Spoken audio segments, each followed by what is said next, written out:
transit to LaGuardia was very easy to get through. All I had to do was take the 7 to 71st Street, which was only like 3 stops away or something. And then there, because it's like a converging point of a bunch of different train lines, they had this express bus that went straight to LaGuardia. I thought it would be a lot of stops in between, but no, it just went straight to LaGuardia, so it was super easy to get there. And it was interesting to see that LaGuardia was a lot smaller than I initially thought it was, because the flight I took today was basically in the exact same place that I had initially gotten off. And as I was filming around there, I was just thinking, this looks familiar. And I was just thinking of the other vlogs that I had done.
To Chicago. Kind of smells like sausages here. Gotta go find a train somewhere. Not sure where it is. Signs say it's this way, so it should come up at some point. Chicago was very warm today. It was like 17 degrees Celsius, or what did the pilot say, like 70 degrees or whatever? I have no idea what Fahrenheit is. I was talking to one of my other people in screen scoring yesterday because we had done like a final get together as the semester was ending at Korean barbecue. And we were talking about how she was from Australia, there was this other guy from New Zealand there, and it was like, Fahrenheit makes no sense. Like, honestly, it doesn't make any sense. Celsius, metric system. Come on, America.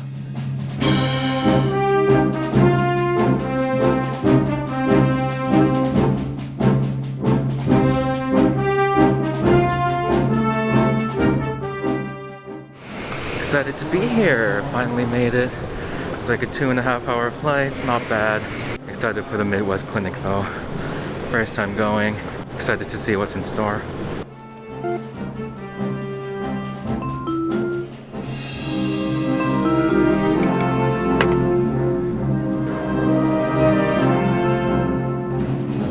Got a train ticket. Now we're taking the blue line downtown.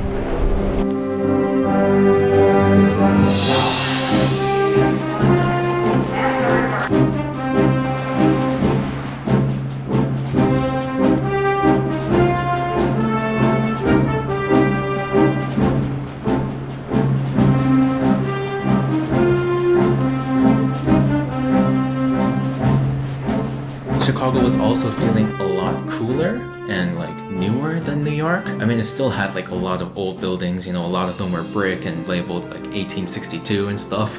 So, it is definitely also an old city with a lot of history. But I think just some of their infrastructure is a little more recent. Their train system seemed to be a lot sleeker and a little bit more inviting, I guess. All the stations are kind of nice and cozy in an undercover area, probably because it gets so cold here in the winter. Luckily, it's not cold yet, but later in the week, it is supposed to get a little bit colder. Luckily, nothing really in the negatives. First transfer, going on to the Green Line now. Should be at the Hilton Hotel soon.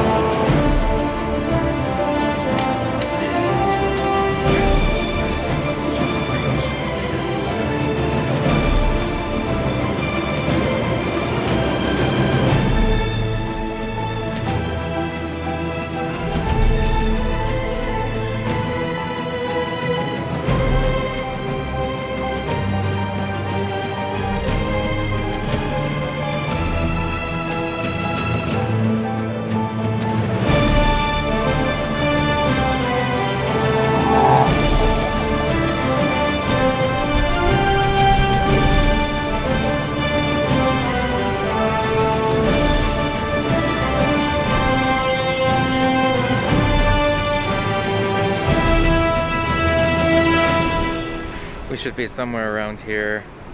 Just kidding, I went the wrong way. Let's turn around and head back. Brilliant. I like that the transit system seems to be a lot cleaner and a lot more like modern feeling.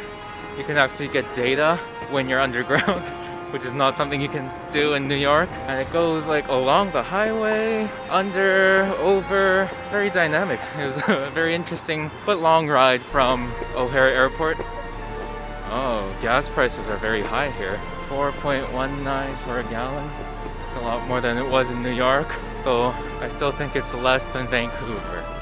My arm's getting pretty tired. I need to work out more. Okay, so we should be just headed in front over there, and we should basically be at Hilton Hotel, so why don't I cross the street this way? Security was... the person there was really nice, but I did forget to empty my bottle, so I had some water that helped me up a bit. And I also had my kind of like Swiss Army knife like thing in my jeans pockets. That was very stupid of me. Yeah, I lost that. Oh, you can't take this on board, we're gonna confiscate this. And I was like, yes, I know. Kind of sad, I need to get a new one once I get back to New York. Tears. I should have thought ahead more. Okay, we have a Trader Joe's. South Loop Trader Joe's right here. So I should be able to get some water and stuff from here. There's a Five Guys, Chipotle, Jet's Pizza. Yeah, looks like a good neighborhood where I can find enough stuff I need. Although I do want to try some deep dish, so we'll see where I can go. Okay, should be just around the corner here now. Almost there. I need a break and I need food. Totally forgot about the time difference here, so I looked at the clock. It's like, oh, it's only 12:30. Like, I can hold out a little longer. But New York time, that's actually 1:30, so oh yeah, explains why I'm starving. Very windy.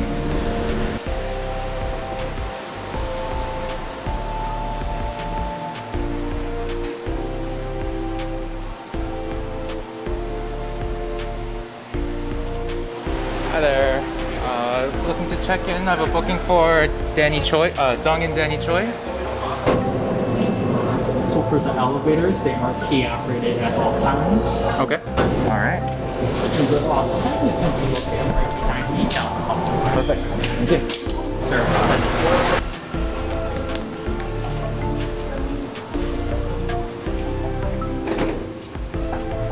So I'm in room 2719. All right. 27th floor. This is really this is 27th floor. Going down. This way. Now that's a view. You can see the Great Lakes great from here. Would you look at this? Oh. You can see the Great Lakes. Wow, it's beautiful. Here we are.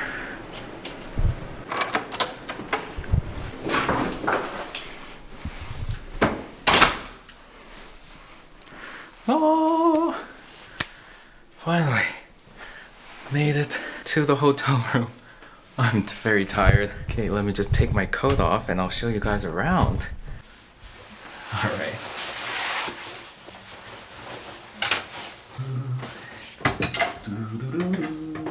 And this hotel room is absolutely fabulous. All to myself, it's way more than anything I need. It's definitely a real privilege. I'm really happy to be here. Finally made it to Chicago. Hilton Garden Inn suite or something. It's one of the kind of cheaper ones, more affordable for a grad student like me. But, I mean, having a king-sized room all to myself is more than enough. All right, let's see. What do we have? Ooh, nice looking washroom, restroom, as you guys say here in America. Nice full shower. Ooh, yes. Ooh, here's the main part of the room. Nice king-size bed, queen, king. Way too big for me. Microwave, coffee machine. Nice lamps, TV. thermostat. Oh yes. Of course, I have to mention that I'm only able to be here because of my family's support, especially my dad, who was telling me, like, when I first heard that they were doing Rider of the Mountain at the reading session here, and I was considering maybe if I should go, you know, I was on the fence because obviously it's super expensive to spend 4 nights in a foreign city, you know, plane, hotel, and then also the fee for the festival itself. But when my dad heard about it, he was saying, absolutely, you need to be going to this. Don't think about the money, you need to go. And he really generously provided most of the expenses for this, and I'm just so thankful for that. And also to Carl Fisher, my publisher. My name tag in fact says Dongin Danny Choi, Carl Fisher composer, which is really cool. But they also sponsored the pass membership ticket thing for the Midwest Festival. I'm very thankful for everyone who has helped me come here. Alright, deep dish pizza. Very cool experience. I really liked it. It felt kind of like a pie, as many people say, but it was definitely tomato sauce and cheese and, you know, pizza. And I'm a fan. But I think I ordered something too small. Maybe it would have been nicer if I ordered a full pizza and just took it home for later. But yeah, it was a good experience. Very nice pizza, deep dish. I'm a fan. It does feel a little more like a pastry almost, or like a pie. But, you know, pizza. Or not. Whatever side you're on. I'm definitely a fan. I probably should have gone like a full pizza and brought some home. Could be eating it right now for dinner. Lunch was quite late. Should I eat? I feel so tired. I don't want to go outside and eat again. I don't know. I think I might skip dinner because I had a late lunch. But anyways, thank you Steven, another friend from Screen Scoring, for suggesting going to Giordano.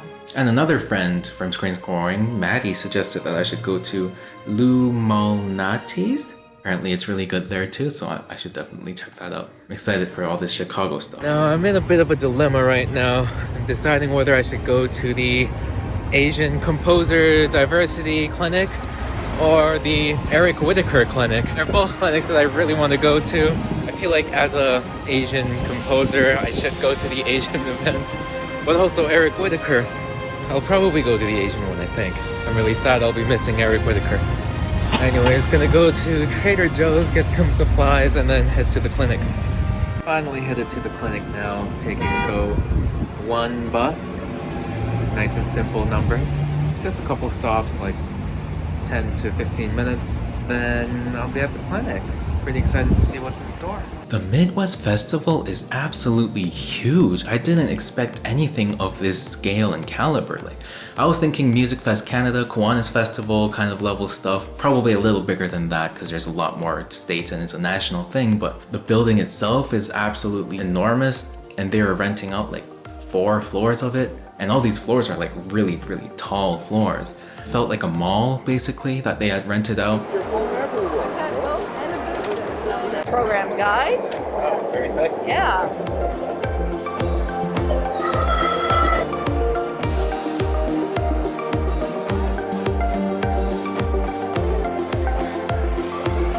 And like the booths, it was just this huge, I guess it must be like a gymnasium or something, although it was all carpeted floor, and it was just this huge open space with hundreds of booths from different companies, manufacturers. So many exhibitors. I'm looking for Carl Fisher. All these different places that are trying to promote their stuff. Anything from tenor saxophones, mouthpieces, reeds, sheet music, band music, conductor batons, universities promoting their schools. There was just so much stuff. Basically, it's like Long and McQuaid or any music store, Guitar Center on steroids. Although there was a pretty significant lack of electronic music gear, which is something that a composer like me would be more interested in. But I really wish I had my clarinet with me or something so I could try out all these different mouthpieces and barrels and reeds and stuff. It must be so much fun, especially to be one of the student guest ensembles here. Oh, that must be so much fun. I also finally got to meet some of the people at Kaiser Southern Music, especially the head guy there, Jim, and yeah, like I've been like emailing these guys and calling them and stuff for the last 2-3 years now, but I've never met them, and finally I got to put a face to their names. And Jim was really kind enough to take me around, introduce me to a few people, and give me a little crash course tour of the Midwest Clinic, because I was definitely lost and overwhelmed by just the sheer scale of it. Like, my Apple Watch exercise ring is at like 300% because I've been walking around so much during the clinic.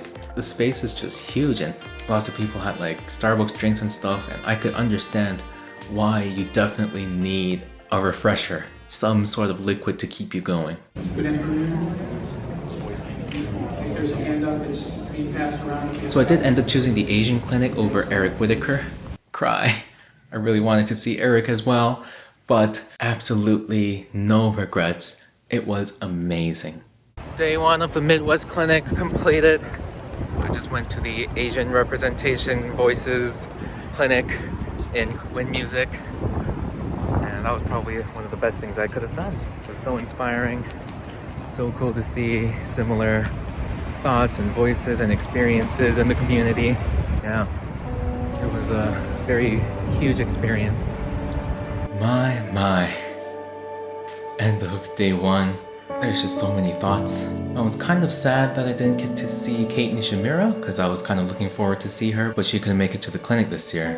But instead, I did get to go to the clinic that she was supposed to present as part of a panel of both Asian American conductors and composers, which is definitely of interest to me, as you can see. And they were just talking about all these shared experiences that people in the Asian community have had but never really talked about or shared, and it was really like a mind-blowing, revelatory kind of experience. Like, I guess I did see a lot of this kind of content through watching channels like Wong Fu Productions, by extension of that seeing Simu and his career in Shang-Chi and Crazy Rich Asians and all those kinds of movies, and just like having growing Asian representation in general these days. But I didn't really think about that applied to the world of band music and just composition in general. Seeing that there are similar people to me who have had similar upbringings, even if they are from, you know, Vietnam or China or the Philippines and not Korea like I'm from. Just seeing that how Asians are kind of that model minority, and we're just kind of looking to blend in and not necessarily stand out. A lot of us have wanted to assimilate and kind of get rid of our Asianness, and thinking of it as a kind of just thing that makes us an other. And these people have just learned to embrace that identity where they are both American and Asian. And that is something that I was also grappling with, you know, being Canadian and Korean. It was just so inspiring. I didn't realize that after all these years of being in band, I don't think I've played the music of a single Asian composer. Like, never. It's always the white folks, of course, you know? And of course, I respect them a lot, and a lot of them are at this clinic too, which I'm kind of like totally fanboying on. And I know I'm super excited to meet all these people, but I've never played any Asian music. Like, I've gone close where I learned of Kate Nishimura's music through Dr. Rob Taylor, and also when she did her tour of BC and went to my little sister's high school where, you know, my little sister got to play some of her music. But personally, I never did.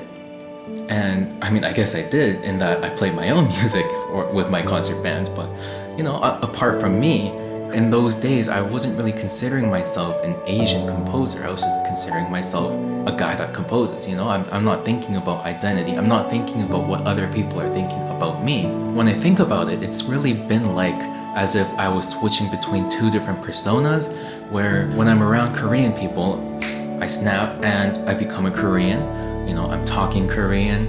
Maybe I'm not on top of all the super important K-pop stars and BTS songs and stuff, but I'm able to blend in and fit in with the Korean side.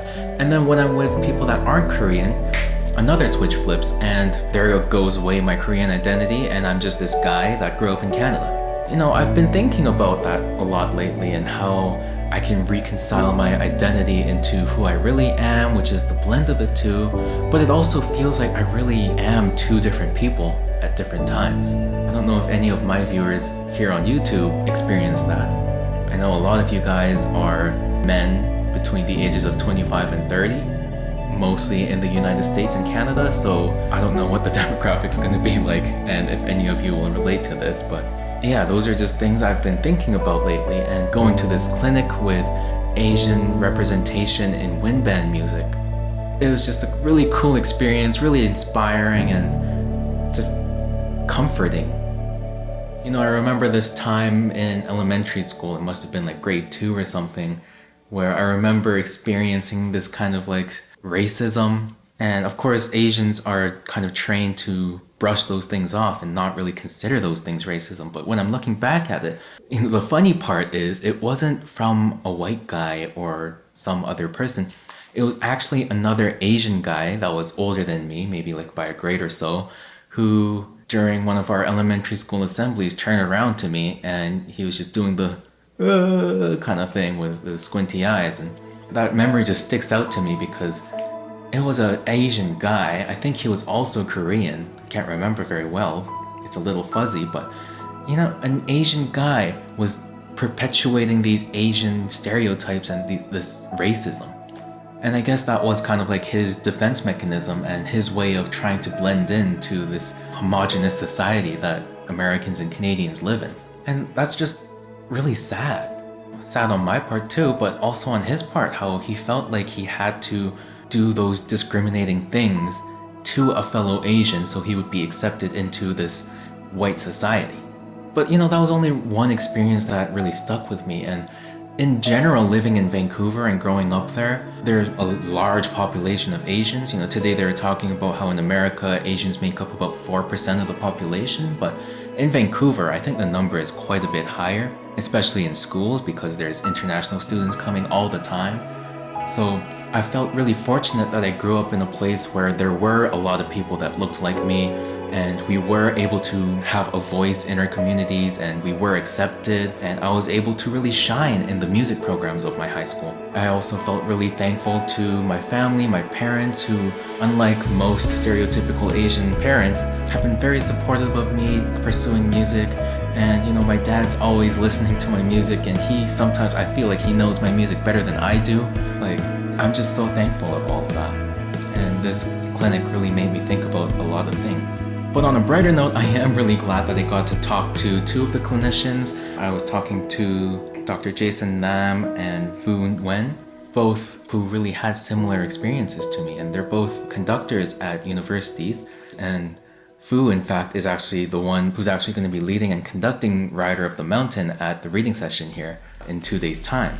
I'm really happy I got to talk to them and kind of get to know them. Hopefully I'll get to know them a lot more in the future, and we can maybe even collaborate, and maybe they'll perform my stuff, hopefully, or at least let people know of my stuff so that, yeah, Asian composers can have a bigger voice in the music community. Anyways, today just a really long day, but that clinic really just made everything super worth it. I'm really happy I went. I'm sad I missed Eric Whitaker, but I am also extremely happy that I ended up choosing this Asian representation. What's the actual title of the clinic? I should probably Beyond the Token Asian Perspectives in Wind Band Music. That was the clinic I went to. Sad Kate Nishimura wasn't there, but really happy in general and really excited for the next 3 days. Stay tuned for more, I guess, right? I think this is probably the end of the episode. I've filmed way too much today. I don't know how I'm gonna edit this.